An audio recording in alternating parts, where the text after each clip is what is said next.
High high মান সম্মান মনে হয় শেষ হয়ে গেল বাংলাদেশের। দর্শক, আন্তর্জাতিক ম্যাচে ২০ মিনিটেরও বেশি লাইট বন্দর রেকর্ড করল বাংলাদেশ।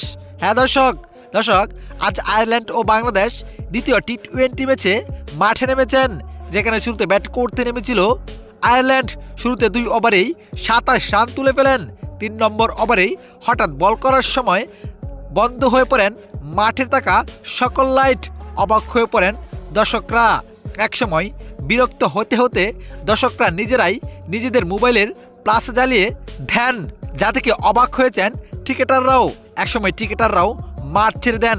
প্রায় 20 মিনিটের মতো বন্ধ ছিল খেলা। শেষ পর্যন্ত 20 মিনিটের পর আবারও খেলা করায় মাঠে।